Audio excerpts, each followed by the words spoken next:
really check your history and yourself. Stop playing politics with my Punanny. Stop playing politics with my Punanny. Hey, hey, hey, Republicans. I see you called on your fellow man. All dicks and no nuts. Then you rush to call me a slut. I'm standing up for what is mine. Call me the rib, but I'm really the spine of this whole great nation.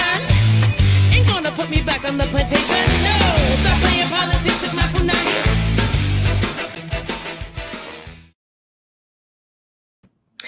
Hello, and welcome to the show. I had a little weird glitch there at the top. I know I did. I was like, oh snap, I'm in. But it's all good. It's all good. I know I'm still getting this whole thing together. So I'm just excited to be here with y'all. I'm trying to set up a watch party on my other page, but I'll get to that in a minute. You know, y'all can come here. Y'all can find me. It's all good. So welcome to another edition of Punanny Politixxx. I cannot believe we are at week 4. I cannot believe it. It's like we're back at the new moon again. We're back where we started. So I'm excited. We're here at the new moon in Virgo. I'm excited. We're having our special guest tonight, Julia Bennett. I can't wait for y'all to meet her and know all about the fabulous work she's doing. So, you know, let's get into it. Let's get into the show. So let's see. I have to get my little card here and ask the question, what the hell happened this week? So I'm not going to talk about all the things. I'm just going to mention a few things because there were a lot of things that happened this week or this past week, I should say, some of which all over the news. And you can go to the major news outlets if you want to know, because I'm just getting to the get. But one of the things that happened today, I believe, because I was reading and I believe it was today, and I really want to ask everybody to put a cover, a light over this sister. Because today this sister, a nurse, her name is Dawn Wooten. She's a nurse at an ICE detention center in Georgia. And she basically, what they're saying is became a whistleblower. Basically, she just told the truth.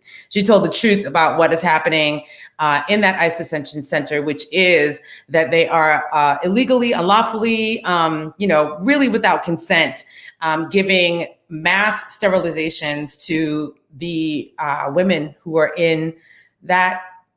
there, who, shouldn't even be there. That's, this whole conversation about the detention centers is like a whole conversation. But yeah, just that in of itself is just a whole lot. But I want to just give love and light to her because I know it takes a lot to come out and say something like that and really tell the truth.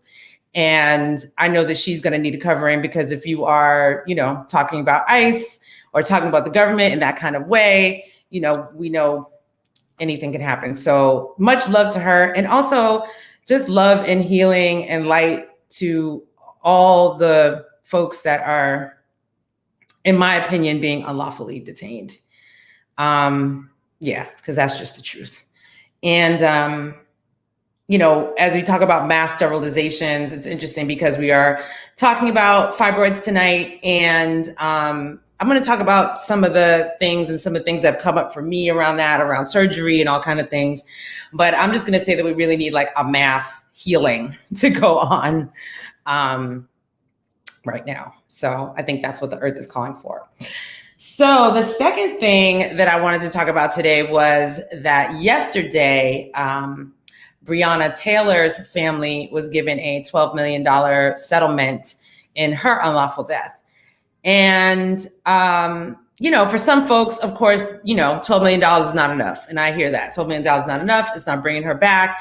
It's not arresting those officers, all the things that we really want to have happen. And I still, believe that those officers should be arrested. And I think a lot of us do, not just arrested, charged, all the things, right? But we also know that we don't know what's going on behind the scenes. We don't know what that family is going through. We don't know what's going on. So again, as I talk about, putting that protective light around people. I say that for her family as well, because we don't know all the things that are going on down there. And every choice that you make, especially if you lose a daughter, child, any decision you make around that is a tough decision, when it comes to law enforcement, blah, blah, blah. So I just want to send love and light to them. And on a lighter note, on a much lighter note, I want to say that congratulations to Naomi Osaka, who won the US Open. And I believe this is her second US Open championship. And she did it with the ancestors at her feet and on her back. And I'm not just saying that because she actually said that. And in her own words, she said, I would like to thank my ancestors because every time I remember their blood runs through my veins, I'm reminded that I cannot lose. And I have to say that I think we would all do well to have that in our memory, to be reminded of that all the time. So congratulations to Naomi Osaka on her win. And finally, I just want to talk about our Auntie Gladys and our Auntie Patty. That would be Gladys Knight and Patty LaBelle, who were on Versus this past Sunday. And it was amazing. And like I said, it was the bomb and it was a bomb. You know what I'm saying? Like it was all the things that we kind of needed and we always need. And they were just gorgeous and, beautiful. Like I said, Auntie Gladys, she came to sing, she was, doing her thing. And they also brought a special guest, which was really amazing. They brought on Auntie Dion. They brought on Auntie Dion to come and they sang their song with they done a remake of Superwoman. And they did that, and they did one other song together. But all three of them, they just looked gorgeous. They came out in their pantsuits, honey. They had the pantsuit nation going on. And Auntie Gladys, she had on that lavender, purple, drippy sequins pantsuit. She was looking fab. And of course, Patty with her stack of shoes. She had like a whole rack of shoes next to her. And it was just beautiful and gorgeous and lovely. And I'm just really, it was really wonderful. And I have to say, shout out to Timbaland and Swiss Beats for, doing Verses. And I know that it was a thing that came out of, I guess all of us, right? Because not just, all the artists I know, everyone, no matter what level you were, everybody lost work. Our whole year just went to pieces. And so the two of them, just thinking about, I think how all of us are thinking, just like how I'm thinking, who are my fabulous friends? What can we do to bring some light in this moment that feels really heavy? And, they started Versus, and I love how it has expanded and grown and, started off just with hip hop artists and has, expanded into other artists. So, kudos to them. Just kudos. That's all I got to say. So a little heavy, a little light, but all good. All good. So the Yoni's back is my mojo. My Yoni's back. And why? Because we are talking about womb wellness again tonight. So, I wanted to bring out my golden yoni. So if you've seen my video for Punanny Politixxx, then you've seen the golden yoni, but yes, it's my mojo. So she is here with us as we talk about all things yoni tonight. And I trimmed the fat, because I knew I could really talk at the top, and I was like, I'm gonna try and keep it concise and then, talk at the end and, give my girl Julia her ample time. So before we get into Julia for tonight, I should say, it is Virgo season, as I said, and Virgo season is coming to a close. I can't believe next week is going to be the beginning of fall. I can't believe it, even though fall is my favorite season because I'm a fall baby, but I cannot believe what a summer.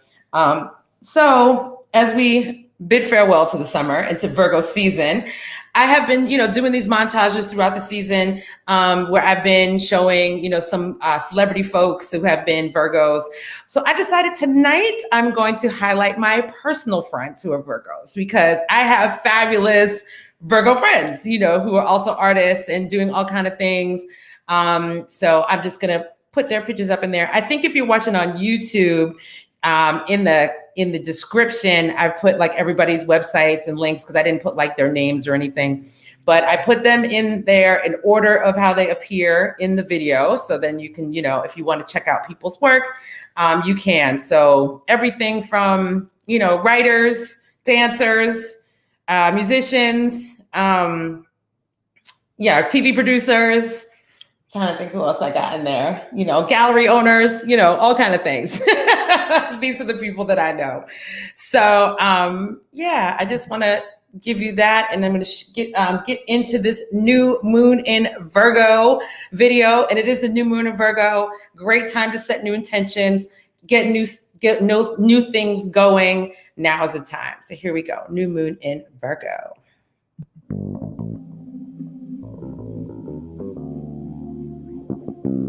Tonight's solutions-oriented super new moon in Virgo invites us to take a down-to-earth look at all the upheaval we've been experiencing by way of the slow-moving outer planets Jupiter, Pluto, and Saturn, which have been in a rare mutual transit of Capricorn all year. Now is the time to take stock, analyze, and visualize a pathway out of the mire that has been 2020.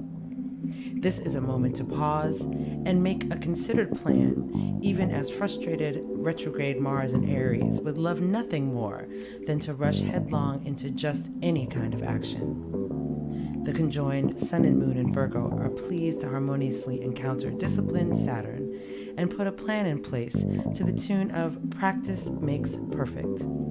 This is a great time for setting up a new schedule or some kind of structured practice regimen for whatever it is in your life that needs refining. It's no coincidence that this is the time of year when students in the Northern Hemisphere are allocated their course of study for the coming semester. Even as you set your intentions for the month ahead, plant some seeds you'd like to see come into fruition by springtime.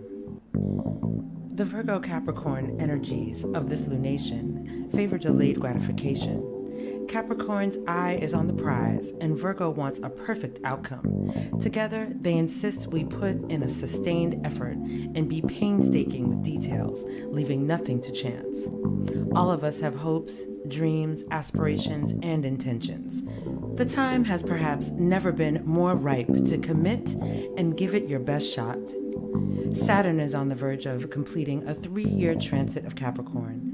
We will literally feel a paradigm shift when Saturn moves into Aquarius in March of 2021. If there's something you've been putting off or embarked upon but didn't see to completion, think of this new moon as an opportunity to pick yourself up, dust yourself off, and try again. Take your time. Do it right. We all need to act a little Virgo sometimes, and everyone can enjoy the kind of satisfaction that comes from following the recipe to the letter and having the cake come out just like the one in the picture. If you can, step out into the darkness tonight and feel the earth under your feet. You won't be able to see the new moon, but have faith that she is in the sky and will soon appear in her waxing crescent phase, just as she does every month. Know that the earth will continue to support you, just as it always has. Have faith. The seeds of intent you sow now will sprout and grow healthy and strong and nourish you in the long term. This new moon in Virgo reading was brought to you by Moist Paula at Zodiac Soundtracks. Welcome to the new moon in Virgo.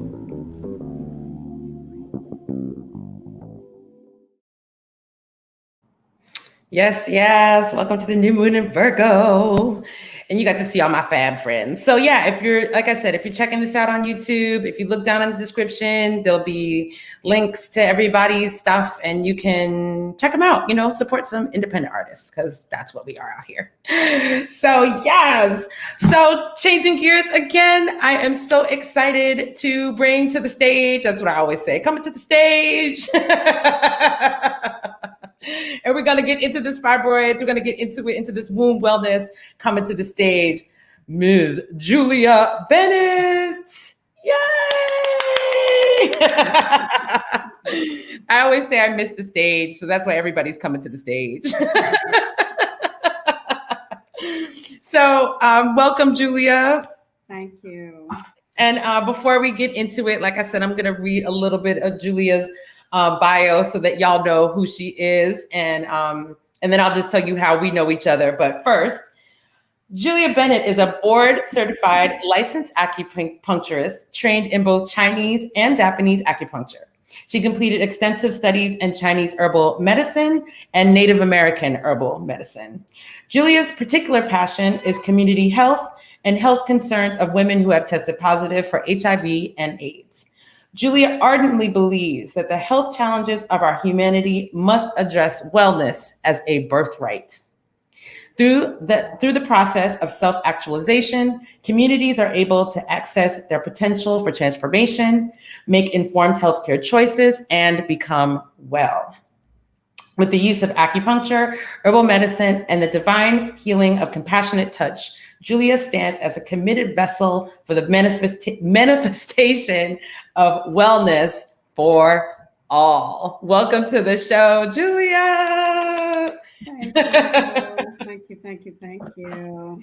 So just so you know a little bit about Julia and I, so I think I met Julia at Third Root. I think that's where we met the first time. So Third Root is a community health organization here in Brooklyn, and it's where I teach yoga.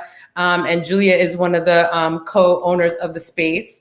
And, you know, that is where we met, as you say. And we have since been working together, you know, off and on, but now very much on working on my fibroids, and meaning like the natural release of my fibroids. So we've had many conversations around Black women and fibroids, and you know, just around my own health. And it's interesting, as I was reading at the top about the mass sterilizations that are happening at the ICE detention centers, and that's something that like is a real ancestral memory. That's the best way that I can put it. But before we get into this conversation with Julia, I just want to let people know, if in case you don't know, and I'm going to pull up a few pictures, and I have a few like, you know, cue cards and things like that. I'm just going to read over, but I'm not going to read everything that's on the cards because there's a lot there. But if you're a fast reader, then you can read. So here we go.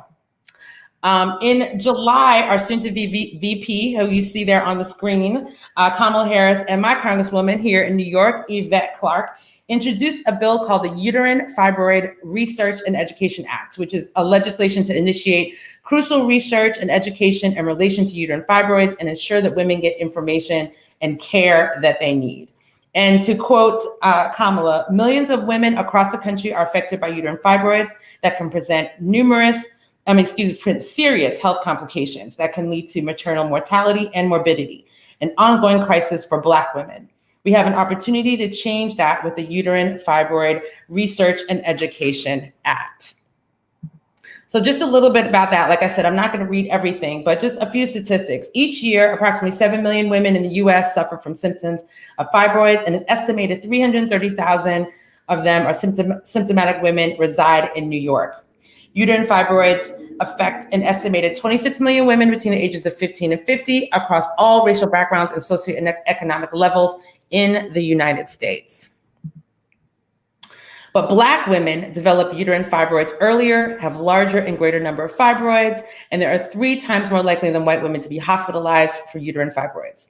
More than 80% of Black women and 70% of white women develop fibroids by the time they reach menopause, but 22% of Black women compared to 7% of white women with uterine fibroids have hysterectomies as a direct result of that condition.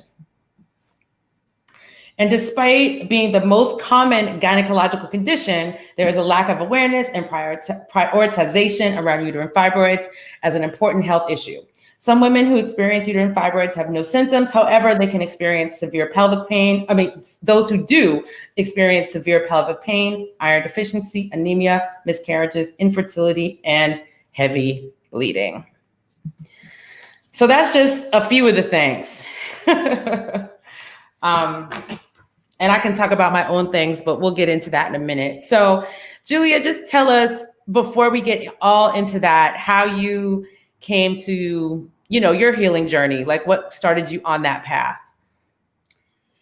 I think so many things, but I can just like quickly go to, you know, one place in terms of like how I came to just be in the space of learning, teaching, and performing Chinese medicine. I was involved with the people up at Lincoln Hospital, and that was a detox center back in the 70s and 80s at the height of the AIDS pandemic. And a really good friend of mine who was really like mentored by those activists who started that program up at Lincoln, in spite of all of the other nuances of things that aren't necessarily true or appropriate about who started that program. But anyway, she took me up there once, who she's also an acupuncturist. And I was just like fascinated with that whole program and the effectiveness of acupuncture for people who were addicted to substance.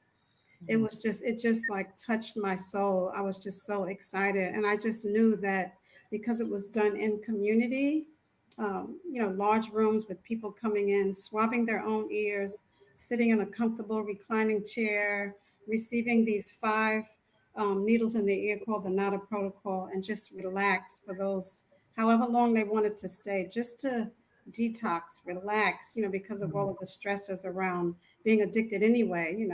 It is a super stressor to be addicted to anything. And I was just like so fascinated by it. I knew that I had to learn how to do this, to bring this back into my community. And I just felt like if it's going to help people from that place, who else can it help, in my circle of humanity.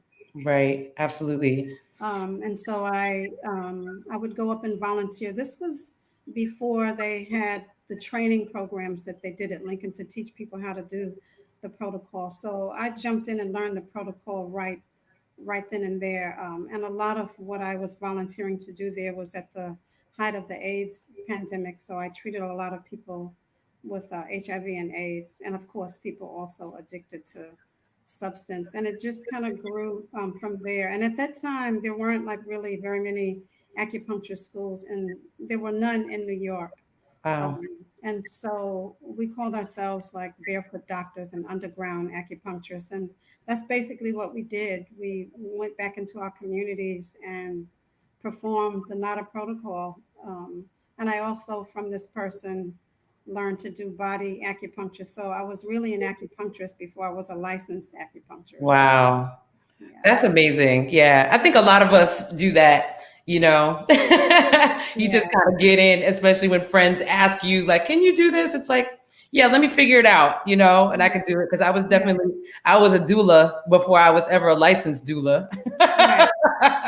Well, earth-based medicine really shouldn't be something that we train to do, but that we learn to do because it's in our blood, it's in our community. We're mentored by those who do it because that's where it comes from. It comes from the soul of communities. And so for sure, Right. I mean, book learning is okay, but it's not the true learning. Right. And I also think like licensing, like sometimes I'm like, who is saying, who's giving this person license to license? Right. Well, it's a money and control game. You know right. that very well.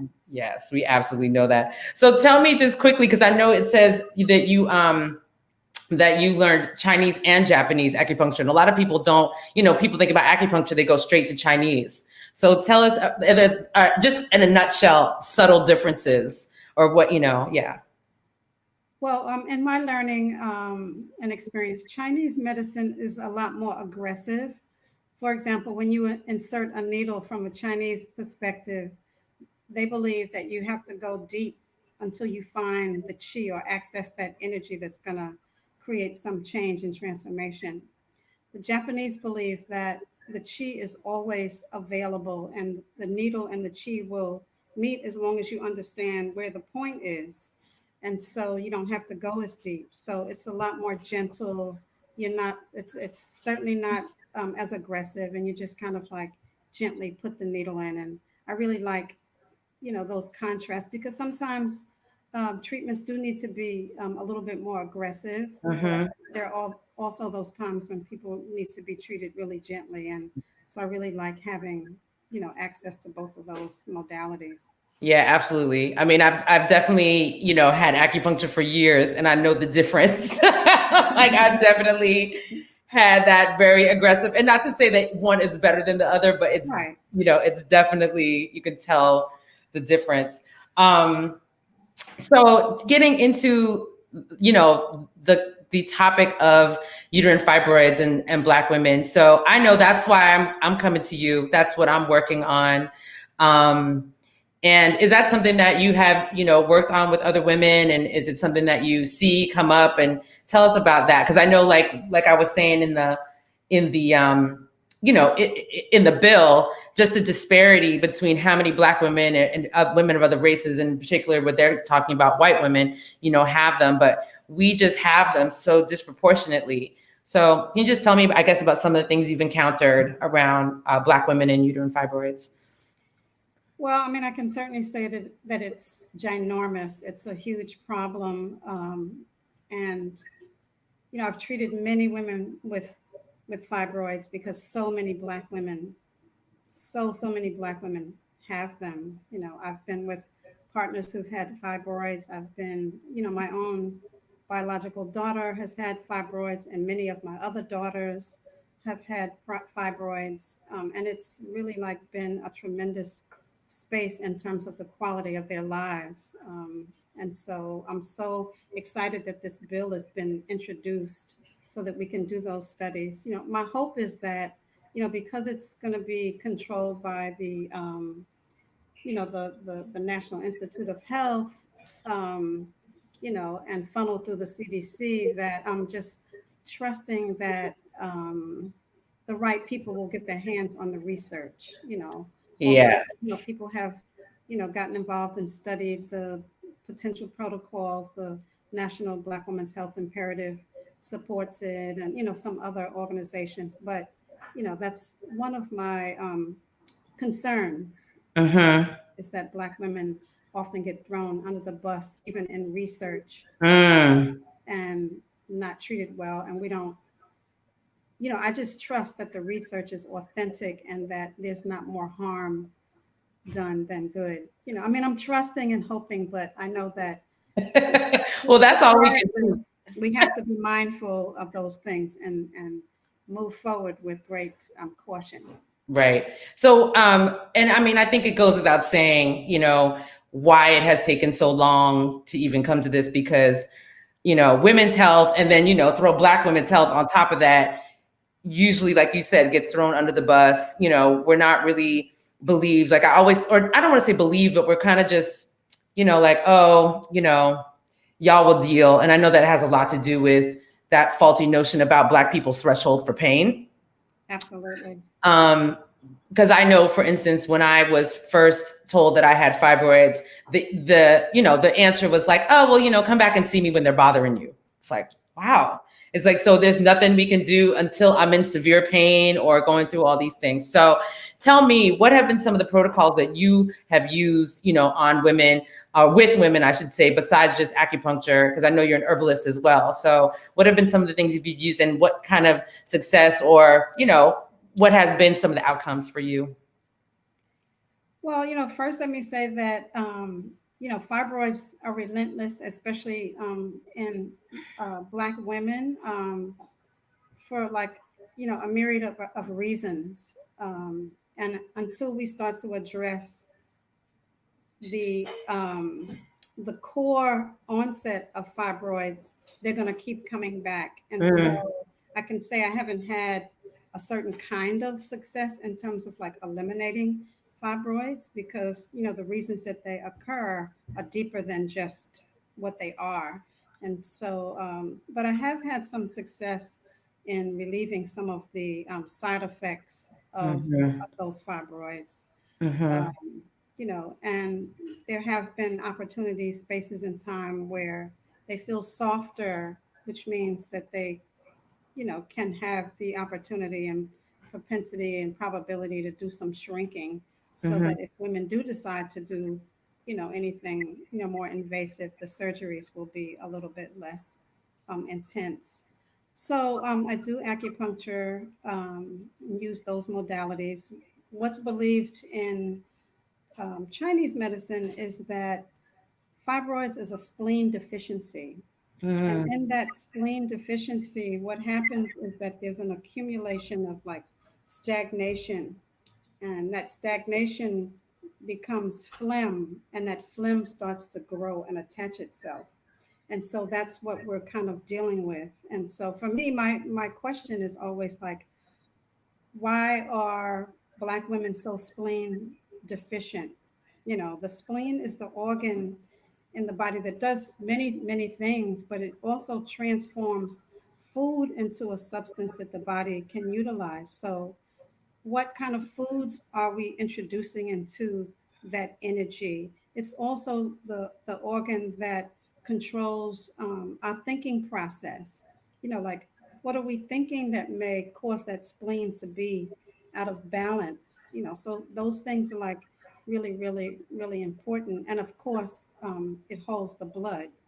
And so, what is actually going on with that organ system, and not just that organ system, but the mind, body, and spirit of that organ system that's causing Black women to house and hold these? And we know that it's like, um, it's deep, it's complicated, it's multiple things. But how do we begin, even in this research that they're going to be doing, how do we begin to look at those multiplicities and really start to extract some key things that we see are dominating in Black women? You know, I mean, there's like psycho emotional stuff, there's psycho spiritual stuff, there's disparities, there's reproductive injustice, there's like history of abuse. I mean, like there's education. You know, Black women tell ourselves all the time, you know, oh, that's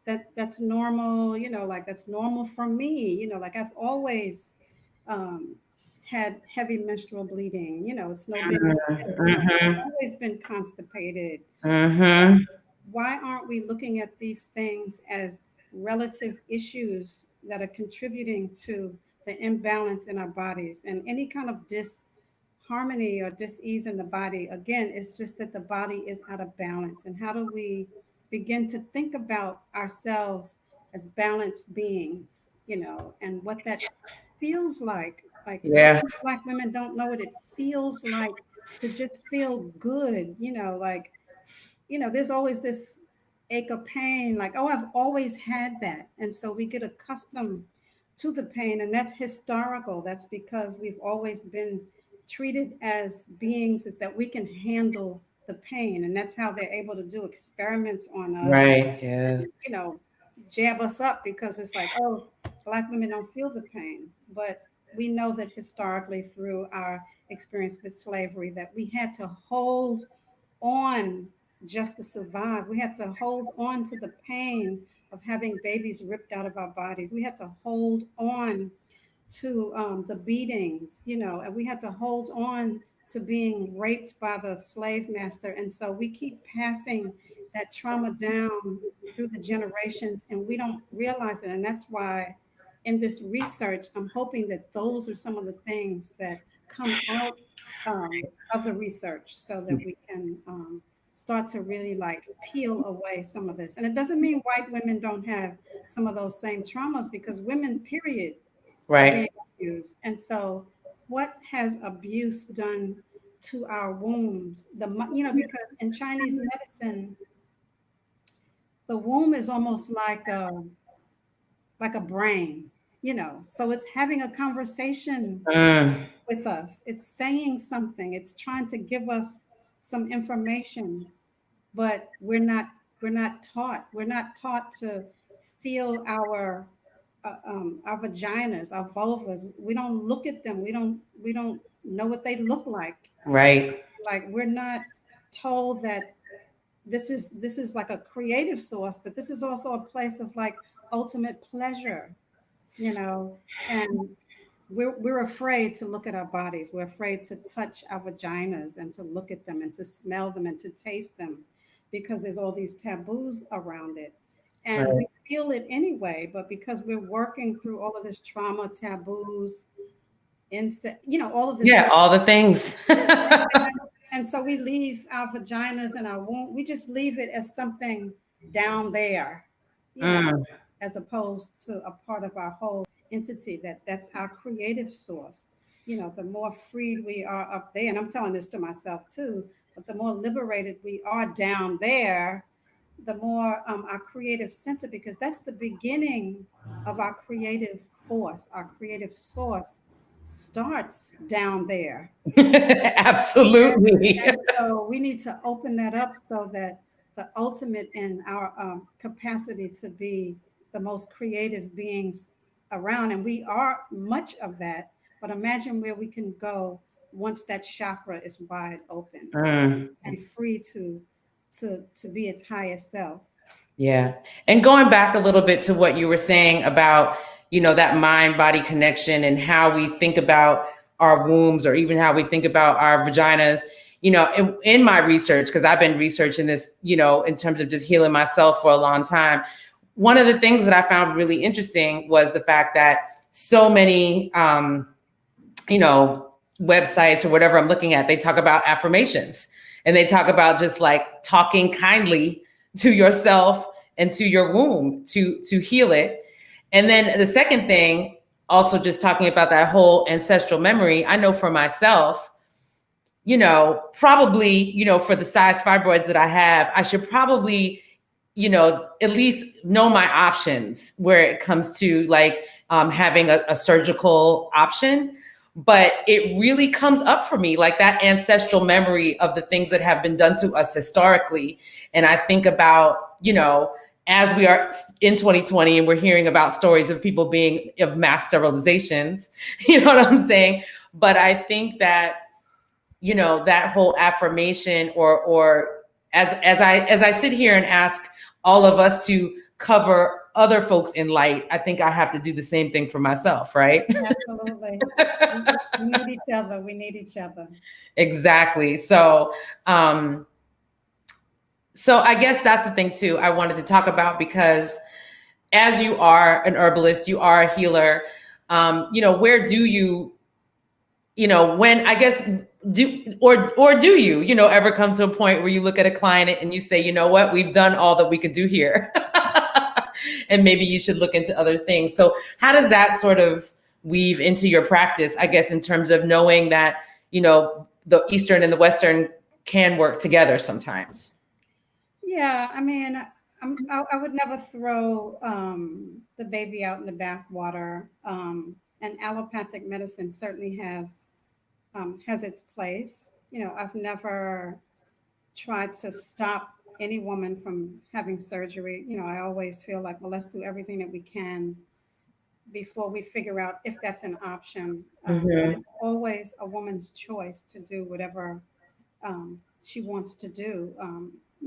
Of course, in allopathic medicine, surgeries, one of the first options, they suggest once they get to a certain size, well, let's do a myomectomy, let's do the embolization, or ultimately let's do the hysterectomy. And sometimes the hysterectomy is the bigger choice because they want to sterilize us at every point. But I also encourage women to wait as long as they can, unless they're having some discomfort, because once you get to menopause, they will start to dissipate, unless you haven't been taking enough good care of yourself that you continue to bleed in your 50s and 60s. And at that point, and that's why education and early intervention is so important, and that's our job as people in the healing arts, is to continue to reach out and educate and let people know that suffering is not an option. Suffering is not natural. It's not normal. And so we don't have to do that. And so I try to offer as many natural therapies to women with fibroids as I possibly can. I think that's important, like what you just said about like not having to suffer. Like, I think so many of us, like you were saying, like we just don't know what it is to feel good, like have no idea. And when you do have those moments when you realize like, oh my gosh, like I feel good today, or I'm not in pain today, or, and you can start to sort of see that, what you're considering normal is not really normal. You know what I mean? Like that there is a better way to be. I think that that is a big deal. You know, for Black women, we're always going. And oftentimes we're the last people that we think about. And, you know, we're always taking care of everybody else. And it is not until we are, you know, oftentimes very broke down before we decide we want to do something. And at that point, that's why we're always looking, or, you know, surgery or something other sort of very evasive option becomes the thing at the top of the list, because we've let things go so long and we don't listen to our bodies or even, you know, take time. And oftentimes we say we don't have time for that. You know, like you don't have time, you know, for even, you know, as people say, I don't have time to break down. I mean, it's true. You know, I'm a witness to that my own self. I mean, my partner's always reminding me, like, how are you feeling? And you're not feeling well. And why are you like pushing yourself? And you need to slow down, and you need, you know, and so, I mean, we all need to be reminded, you know, and so I think that it's really, really important for us to build those things into our lives and to watch each other, you know, because sometimes we don't say to our friends or our partners or our family, like, you need some support. Yeah.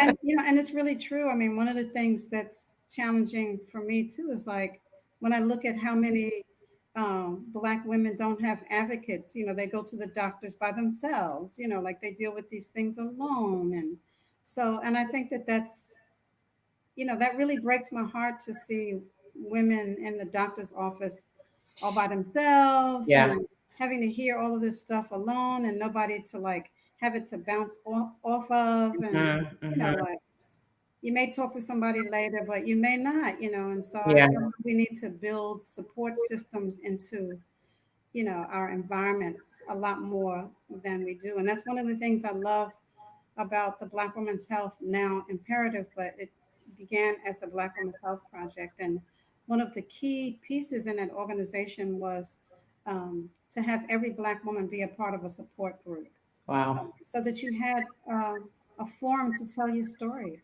to talk Mm-hmm. about what was difficult, you know, but also what was exhilarating, what was good, you know. Yeah. We have places where we can do that. We talk to our best friends or our partners or whoever, but we don't have enough of that. You know, no one should have to face the allopathic system alone, because oftentimes we don't know how to navigate it either. You know, Yeah. it's like the doctor said so and so and so and so. The doctor doesn't say, well, go and get a second opinion.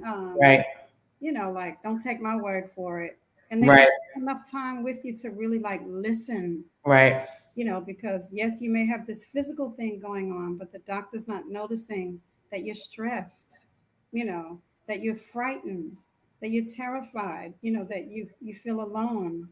And I think that those are some of the things missing that also contributes to our fibroids. Mm-hmm. Mm-hmm. Absolutely. Well, I want to thank you for sharing all of that, because I think that so much of that is so important, especially like the, you know, the mind body connection of the fibroid, you know, of thinking about how that might be a reason why we are having, you know, fibroids disproportionately. And like I was saying, the ancestral memory of it all as well. Just to pivot a little, as I was saying at the top, you are one of the co-owners of Third Root Community Health Center. And tell us a little bit about Third Root. So I'm just going to say to folks, so Third Root is a community health center that's here in Brooklyn. It's where I teach yoga, but they have a whole array of things. So just tell folks a little bit about Third Root, because even though we're not in person right now, there's still a lot of great things that are happening there, you know, happening through Third Root. Well, thank you for uplifting Third Root. Yeah. Of course, we're closed right now due to COVID and just some other logistical things around, you know, the space. But Third Root started in 2008. You know, a group of like really amazing practitioners got together and built this alternative healthcare center, um, just to have people in all communities have access to real kind, heart-centered care. And so we had yoga practitioners, acupuncturists, herbalists, and on and on and on. We had several massage therapists. So Third Root is just a place where community brings itself together. So, I mean, yes, we have owners, but it's always about like community owning the space of Third Root. That community feels like this is their home. The community feels like I'm comfortable here.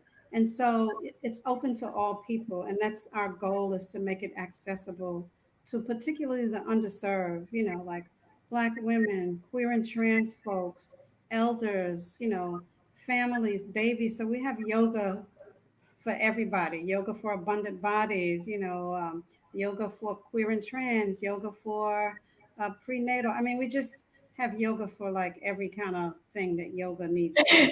Yeah. You can attest to that. But we also have like a wonderful herbal ed program. We really are all about teaching. You know, we do social justice sort of like conference type things, you know, because we really have to teach our community that who we are is steeped in social justice. And so a lot of people come in and they don't really know what social justice is. I mean, there's a lot of noise about social justice now, but when we first opened, you know, people just came in with who they are, and that's fine. But they still came in with their prejudices, especially you could see that in the yoga classes. You could see it when people came in and discovered that I, a Black woman, was the acupuncturist that was going to be treating them. And so at Third Root, it was our job to just start to peel away some of those isms so that everybody can feel empowered as they came into Third Root and began to use the services and own the space. So that's a little bit about where we're at. Yeah. Absolutely. So if anybody out there is interested in knowing more about Third Root, you can go to thirdroot.org and you can see all of the programs that are still happening virtually at this time. I am one of those programs. Wonderful teacher. Thank you. But yes, I teach every Wednesday at 11:15 in the morning through Third Root. So you can go to thirdroot.org if you want to register and take class with me. But there's a wide array of classes with fabulous teachers. And again, you know, just a really beautiful space. And honestly, like I've taught yoga in a few studios in the city, and like this has honestly been the best experience that I've had. Because yoga is quite special. And it's funny because I'm a yoga person, but yoga people sometimes drive me crazy. But I'm really thankful, you know, to know and be a part of that space. And I guess I've been there like for 5 years now, which I can't believe. Yeah. It's been such a long time. But I just want to say thank you again, Julia. I'm going to let you go now, but I'm really, really thankful to have you here. And if anybody, I know Julia does herbal consultations virtually. She's starting to set that up. So if that's something you're interested in, I'm going to put her information. I'm going to leave it in the description. I don't think I have it there, but is email for folks good? That's fine. Okay. Yeah. Okay. Yeah. So healinghands7@gmail, right? Yes. Okay. And I'll put it in the description. So if anybody's interested in herbal consultation with Julia, that can happen. Thank you. You're so welcome. And I'll see you next week. Praises to every ancestor out there. You know, may they continue to hold you all up and safe and joyful throughout this whole process. Blessings. Thank you, Julia. Have a good night. I'll see you next week. Okay. Oh my gosh. Yay. I know I just clap like I'm on stage all the time. But thank you. I just want to say thank you again to Julia and everybody who's watching. I hope that was informative and you got some good information out of that, because I know I did.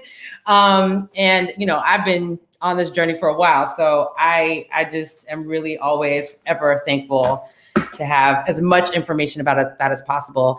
And in the description, like I said, I think I have a link to the bill that Kamala and Yvette Clark put into have in the world right now. So I think if you go into the description, you can, click that link and you can read all about it, because I read a lot, but there's even more to be said. And you can check that out. So let's take a nice deep breath together. Let's breathe.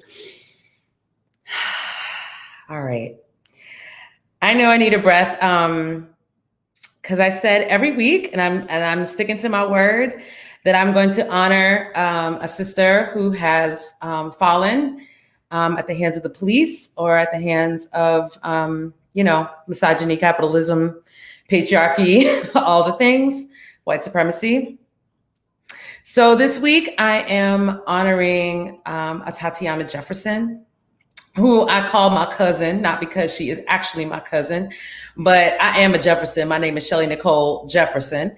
And I'm just a believer that every Jefferson in this country sprouted from Monticello, because we know the deal.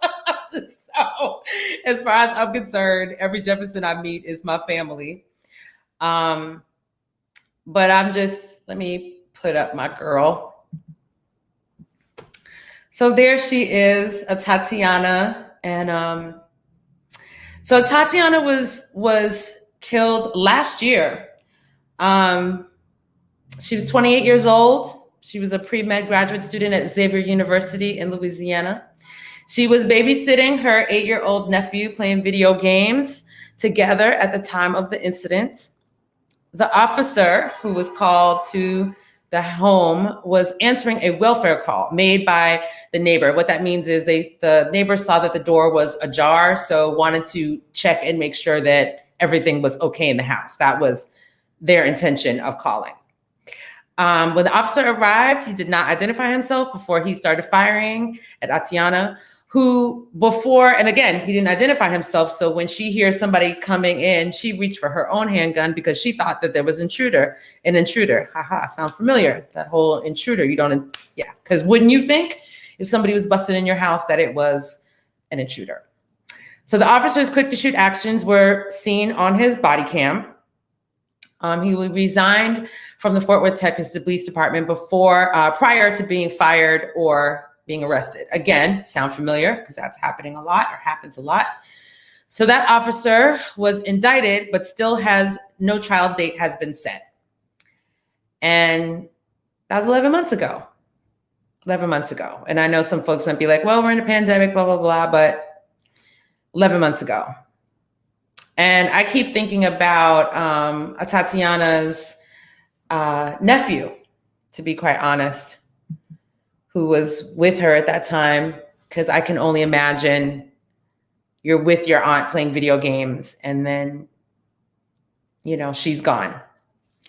So I found this video of Atatiana that I'll be perfectly honest. Like when I watched it last night, I was bawling, like I was crying. And really just because it like I said, she was a pre-med student. So this is a video of her doing like a homework assignment, like she had to do a video homework assignment. I kind of just made a story up in my head. Like, you got to do this video homework assignment. Let me call my girl and see if she'll come and help me do this video homework assignment. Cause I need somebody to show what I'm doing on, cause I'm pre-med. So I need a body. Right. So she calls her girl, comes over, they start making this video and they're both very serious. Like they're both very we're doing this work. We're about this business. We're on our way to get our girl to being a doctor, And I think that's what really brought me, really filled me, because I was looking at this young woman who was really about, moving into the world with excellence. And, just as it said on her hat, her hat said geek, right? And I love that, because it's yes, I'm a student. I'm in this world. I'm trying to better be the best that I can. And I'm adding to the greatness that is, all the things that is Black young women. So I play this video not to make you cry, but really to honor her and the work that she was putting forth into the world. And I know that as she is now with the ancestors, she is still doing that work and working through me at least, my cousin, as I'm going to call her, because I'm really feeling her. And so here we have a little bit of Atatiana.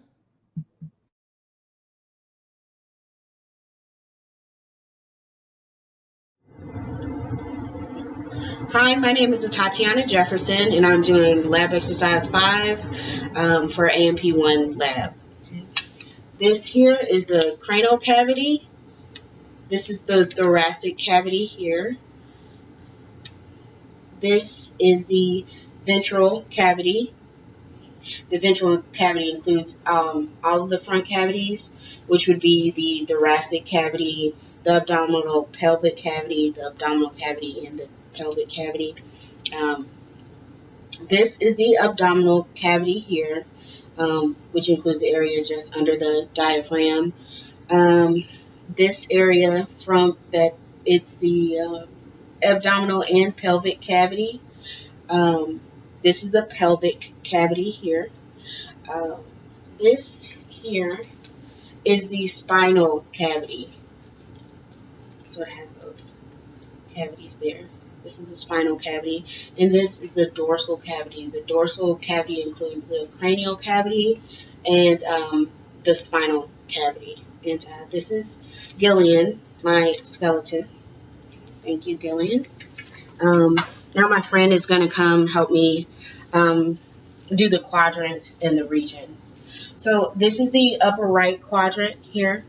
This is the upper left quadrant. This is the lower right quadrant. This is the lower left quadrant. Just a moment, I'm going to demonstrate the 9 regions. Okay.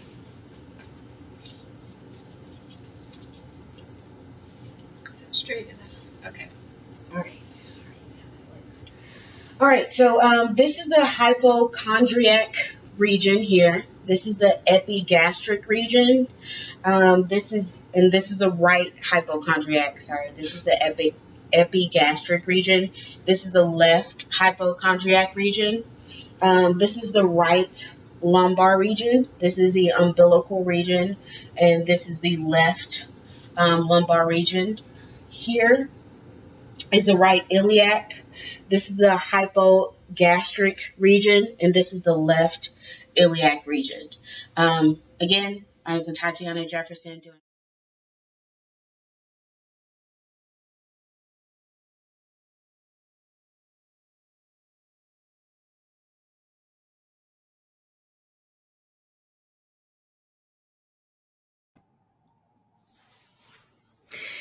So that's my cousin. So we're going to light a candle for Atatiana.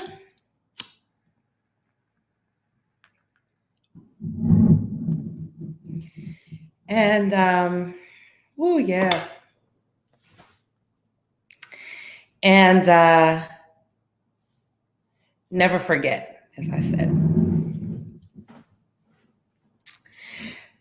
So let's all take a deep breath.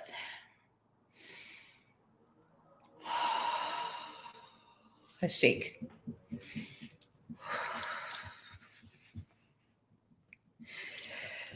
Woo! Yes.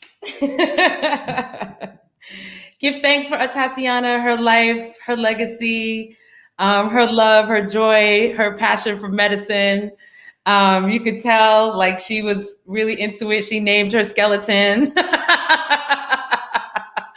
which I thought was so beautiful. Yes. So we're actually coming near the close. I'm actually almost on time tonight. So I just want to say, because I can't leave the show without giving us our reminders. So there's a couple new things. Here's one. So the demo crew. I know you're like, what? What is the demo crew? So my very good friend, Mia Pace, who's also a fellow singer of mine, her and some of her fellow activist friends started the 2020 demo crew. So what does that mean? They are a virtual canvassing collective, just as it says there. So they're really about the business of flipping these Senate seats in these in the battleground states, and they could use your help. So if you're interested in virtually, being a part of this crew, you can email 2020democrew@gmail.com. And as James Brown says, get on up, get into it, get involved, get involved, get involved. And also, don't forget, voting. So, plan your vote. If you haven't registered to vote, get yourself registered. If you can vote early in your state, get it done. If you're going to do absentee, get your ballot now. If you're going to, vote in person, be prepared for long lines, all that kind of stuff. So remember, just figure out what you're going to do and get into it. Also, remember, I had said last week that a lot of the basketball arenas are opening up for people to vote. So the people have a lot of space. You can, socially distance, all the things, and there'll be more space for voting booths. So if that's happening in your city, this is a list of cities. You can go to nba.com and you can find out all the things that you need to know about voting at the arenas that day, if you think it might be like a crazy line at your voting place. And then, of course, as I always say, the more you know. So if you're not really sure or about what you can do or ways that you can get involved, there's some sites over here, vote.org, I Am a Voter, When We All Vote, BlackVotesMatterFund.org, and Fair Fight. Fair Fight is Stacey Abrams' organization. So, check them all out, get into it, get into something. And then also, we're going to need poll workers, because a lot of poll workers in the past, if you think about when you go to vote, a lot of the poll workers are elders, they're retired folks. So, and those are also folks that are more vulnerable or susceptible, I should say vulnerable to COVID-19. So, if you think you can, if you can do it, register to be a poll worker, do it now, because that also is a process. It takes time. So you want to get that going as soon as possible. And of course, last but not least, get your census in, because the census is done on September 30th. Yes, it was supposed to be October 30th, but you know how these folks are. So they moved it up to September 30th. So my2020census.gov, go there. It literally will take you 5 minutes, I swear to God. And they do not ask you about like your citizenship or any of that kind of stuff. It's just about a head count. And it's really about getting resources into your community. If you remember what the senator said last week, don't play around, like just get in there and do it. And if you didn't watch last week and know what the senator said, go on back to my show last week and listen to the senator, so that you can, get, know about exactly what the census is doing and, why you should do it. Just do it. Just do it. Come on, just do it. So that is our show. I think, let me see, did I miss anything? I did miss one thing. Not really miss, but I need to say this. It's, it's about me, right? If you're watching on YouTube or not watching on YouTube, even if you're watching on Facebook, please go to my YouTube channel and subscribe to the YouTube channel. Because the more subscribers I get, the better. Meaning, like, I can't really do anything like super duper on YouTube until I have 1,000 subscribers there. So just go there, put your name there. Only thing that's going to happen is, when I go live, you'll know about it. No big deal. So just subscribe to the channel. You can follow the show on Twitter and IG at Punanny TV. So please do that as well. And next week, I will be here with my good friend and pleasure activist. Yes, honey, I said pleasure activist, Malika Kumbi. We're going to get into it. We're going to get into all the things. So you know what? We'll be back, the Yoni. We'll be back. Because like Miss Julia said, we need to be about activating the pleasure as well down there in terms of our healing. So, that is my show for tonight. I'm just going to say, as a wise woman once told me, because I'm doing all this talking, I know about voting, and, some of y'all have your thoughts about it, but a wise woman once told me, if you don't vote, don't bitch. And on that note, I just want to say thank you again to everyone I'm just give a shout out again to Moist Paula at Zodiac Soundtracks for giving us our new moon in Virgo forecast. Again, we are still in the midst of this new moon.